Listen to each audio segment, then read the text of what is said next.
Hey YouTube, make another video here. It's actually something that's been on the bench for a while and decided to put it together.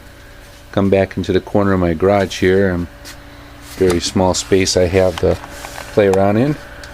A couple people I want to kind of give some credit to for development of this. First is Dave Jone, a blog I enjoy on YouTube very much, and I believe he was one of the first ones actually to put this out, and a lot of people have followed since. But it's a constant current dummy load, however you want to say, to help you test your power supplies or batteries and things like that, and it gives you a precise current with varying voltages. Also, I want to mjlorton, Martin, all the work you did in developing yours, and you did a lot of testing and help explaining what a lot of different parts do and putting things together. And jjoster, also known I believe as Crafty Coder on Freeside Atlanta. He's got a blog and on YouTube, jjoster, and I actually borrowed a lot of his ideas in putting this together to help keep the costs down. So what I have here, turn this on, got my power supply on over here, and we'll turn it up to about 6 volts. Try to anyways. I got the amperage all the way up.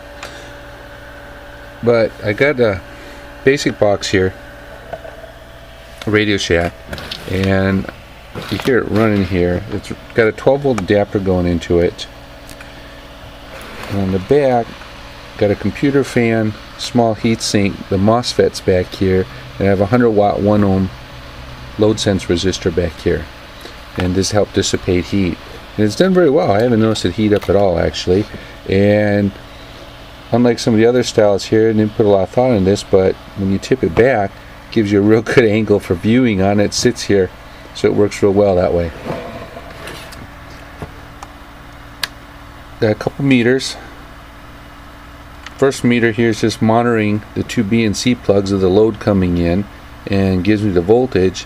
And the second one I set to a smaller amount of voltage here and give me a little bit finer accuracy or definition here, and it's hooked up to the load sense resistor back there to help give me the voltage drop, to help give me the amperage that we're pulling on here. And using a rotary encoder, and I'll open this up to show you what it's like inside here, but you get pretty fine resolution. You'll see how far I can turn this and how it's moving up, and I'm running 170 milliamps, and if I go up here to my power supply, 170 milliamps. Meters are a little off, I might try to adjust them. This stays pretty accurate up until about 2 amps, and then it starts drifting a little bit, and I might see if I can get some other meters on, but it's parts I had on hand here right now. But this allows me to pull it where I can set this up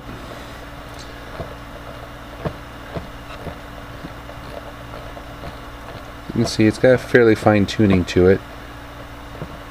We'll get 110 milliamps here, and I can come over here, and you can see here I got 112 here, so it's off a little bit, but I can adjust the voltage up,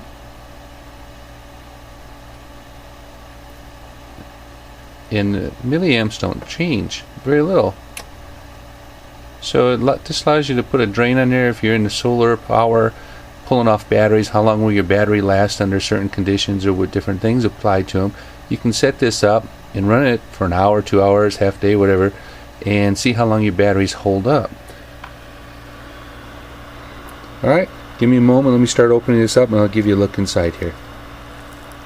Alright, opening this up to see how bad I am at wiring things here, and see the mess I have inside.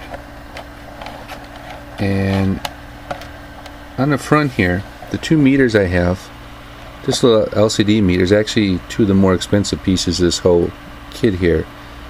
Need an isolated ground, so I did need to put a 9 volt battery in here so it would have its own ground. I got some DC converters, they just didn't work out for me, so I had to go this route to get this together and finally get going.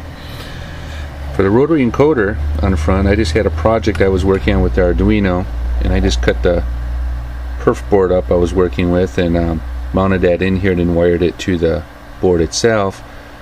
I have one switch to turn the meters on and off to help save the battery, and I have another switch and I'm having a little difficulties with this part. If somebody sees this, maybe you ran into the same thing or something you could tell me about.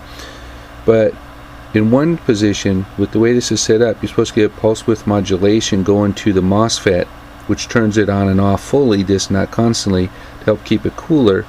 In the other position, I'm not sure what you'd call it, but you apply a constant DC voltage to it, but you vary the voltage up and down, but it's constant, and it kind of acts like a variable resistor, the MOSFET does. And that does not work. Both positions of the switch are given a different duty cycle, but a pulse width modulation to the MOSFET. So it's working. Matter of fact, it's working to the point that I had it hooked up to my power supply last night, and I was pulling about 5.5 amps and accidentally kicked it up to about 30 volts, which my power supply goes to, and blew the MOSFET, so I had to change MOSFETs.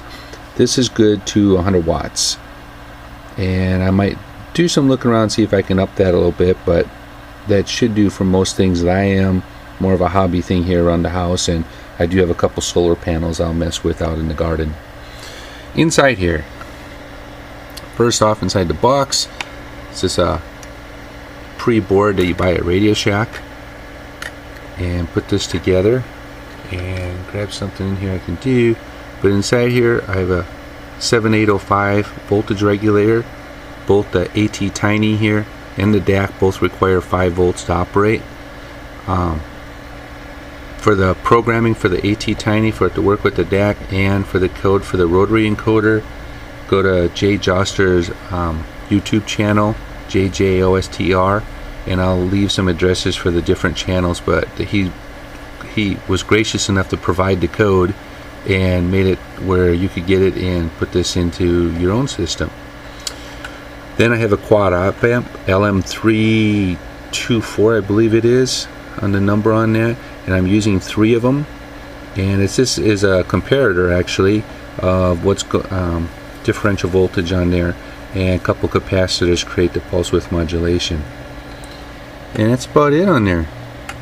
So pretty simple system, less than $30, and if you went looking at what this would cost to buy some sort of commercial unit to give you maybe 150 watts, you'd find that it's around $300. So save you some money, allow you to do some projects, and make it pretty easy. This is just kind of bolted to the bottom with a couple screws, and did what I could to make it look pretty nice back here. I tapped the heat sink to attach the fan so I didn't have a bunch of bolts, make it easy to come apart, get things in there. Tapped it for the resistor and everything on there, and countersunk all the screws into the plastic. Now hooking this up, give you an idea what I'm getting out of this and what's not changing. Let me get my oscilloscope hooked up here. This is the common pin going out, just on the back of the switch, and here, oscilloscope's not the easiest to see. Let me see if I can get this light off here a little bit. And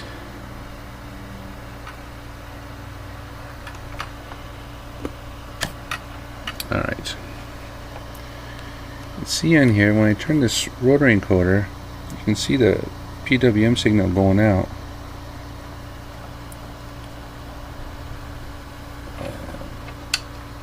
I don't know if that's easier to see or not. But now, as that changes, you can see as the amperage is changing here, maybe over here, it's easier to see this on this meter. I can change this up, dial it up. We're moving the amps up. And as that's moving, you can see my wave going on here. Let's see.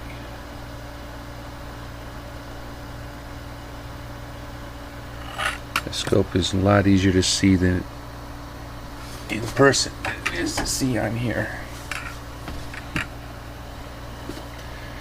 But I'm going to flip the switch and it doesn't change.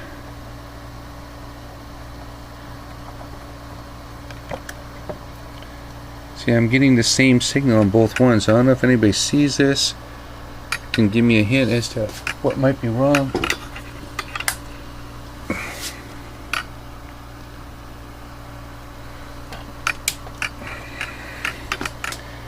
Hopefully that's easier to see.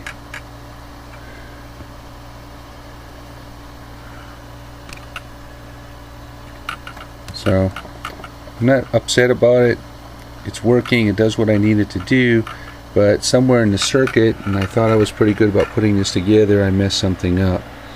So if anyone sees this, or anything, I will mention, if you go to put this together yourself, don't do what I did, because I played around with it for about a day and a half, couldn't figure out why it wasn't working. You need to have a load hooked up to it, otherwise the op-amp's not working because it needs the feedback on it. Alright guys, thanks for watching, thanks for your time. Any suggestions, leave them in the comments. Bye. Okay, this one last thing guys. I'm going to go a little bit older school here. I think you can see this, but I have an older item here. I'll use as an oscilloscope. But you can see what I'm getting on here. Change the time here.